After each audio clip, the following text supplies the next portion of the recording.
Okay guys, just got a bit of a review coming at you. A bit of a offbeat and chat off the top of my head kind of thing. Basically, with my Wii U games, I want to try and cover each game that I buy and play on my channel. It's not always going to be a review like this, but it will be something. I mean, I've already spoke about Mario Kart in a previous video.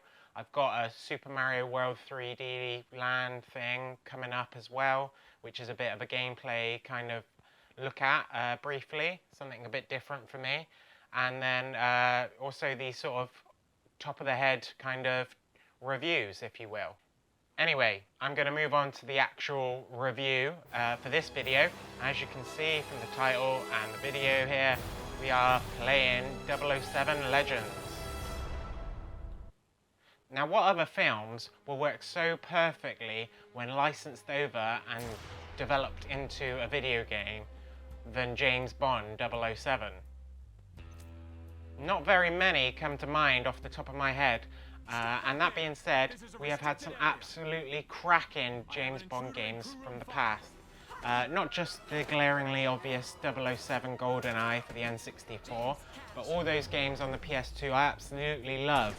There's Nightfire and is it Agent Under Fire, which were first-person shooters, and there was actually third-person shooters, which were, in my eyes, even better. Really great games that I recommend you all go out and play right now. So 007 has had a lot of really good games transferred from film over to video games. And even the more recent GoldenEye on the Wii, which was also ported to the Xbox 360 and the PS3, absolutely cracking game. Not just a remake of the old N64 game, but brought new life. It was really a high point of the Wii's lifespan.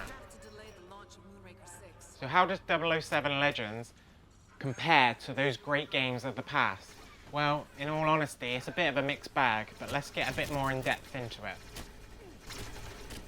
So building off of the previously mentioned GoldenEye for the Wii and Xbox 360, PS3, we have pretty much a very similar sort of game.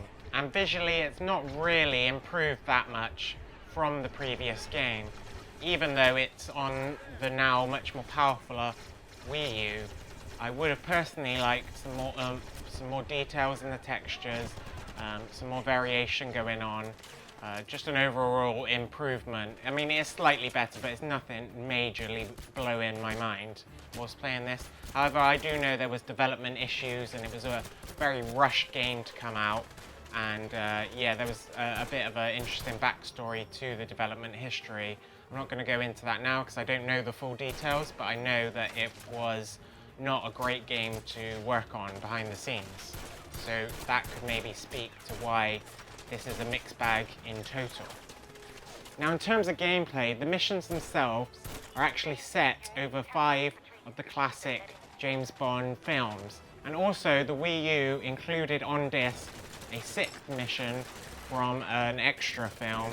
You could download this on the other platforms, but it's nice that the Wii U got this on disc day one.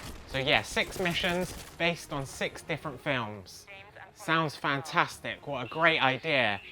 However, when you actually come to play it and they try and interweave each different mission with some weird underwater hypnotic flashback dream sequence, it doesn't really work out that well. I can see what they were trying to do, but in my eyes it just didn't quite come together properly. What they would have been much better doing was just keep each of the scenarios from the movie separate. Each mission was just a completely different thing. Have your build up to the sequence that you're playing out. Have the payoff at the end of the chapter. Make a cut, then move on to the next one. And just do that 6 times. It would have been really, really much better than what turned out with the previously mentioned dream sequence, trying to weave them all together. I'm not the biggest James Bond fan when it comes to the movies, so I don't know all the stories that well. So to try and weave them all in and out of each other, I just didn't really understand what was going on at times, in all honesty, which is a shame. Now when we get into the meat of this game, it is a lot of fast-paced first-person shooter action. You're running around like crazy, shooting all the bad guys. There's loads of enemies on the screen. It is a really, really fun, fast, frantic, cool game to play. You don't really feel like James Bond because he's not often gunning down hundreds and hundreds of people, but it is a lot of fun to play if you just tweak your mind out of the fact that you're supposed to be James Bond. A lot of fun to be had with just running around with a gun, a couple of guns. You can hold 3 guns and just blasting people away. It's really, really fun. The controls on the Wii U gamepad feel natural, have a little locking on mechanic when you look down the sights. So you're just popping away, banging at people with the lock on. It's a really fun aspect of the game, probably the best aspect, and it is about 90% of this game.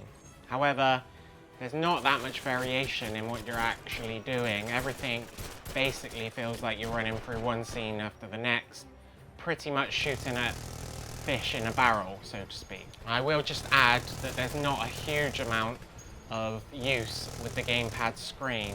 This is something I wish that they would have utilised in a better way. So yeah, 90% of this game is gold. You're running around crazy. As I said again, you don't feel like James Bond so much, but you do feel like a awesome mercenary just on a rampage shooting at things. All the guns feel slightly different, not a huge amount, but enough to make things slightly less tedious. They all feel really nice. There's like good kickback and the sound effects are really powerful, and you do feel like you're playing with some really cool weapons. So yeah, 90% is awesome. However, there is that 10% that I will break into now. So yeah, first up we've got some driving portions to the game. Now there's not a huge amount of these, but they are really, really poor quality.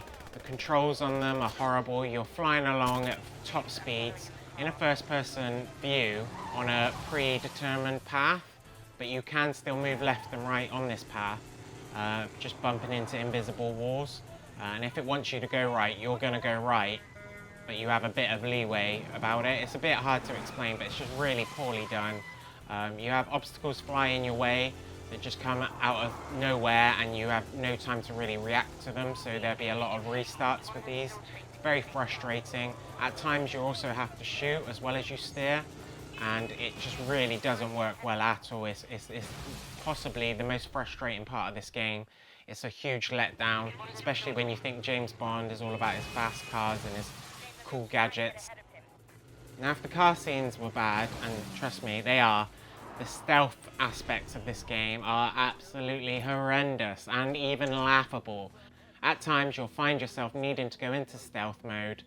You get told, don't alert anybody, although most of the time it's not a big deal if you do. And fact of the matter is, after about 10 seconds, you'll come out of stealth mode because the enemy would have seen you. You see, the problem is when you're crawling along, you have no idea of if the enemy's looking at you or if they're patrolling, if they're looking away. So you pop your head around the corner to have a little look at them, and bang, they're looking right at you. The alarm goes off and it's just a massive gunfight again. Alright, not a big problem, but it's just a bit silly to have stealth in the game if it's gonna never be used properly. Having said that, there are a couple of times in the game where you have to remain unalerted to the guards. These are, alongside the driving portions, the most frustrating parts of this game.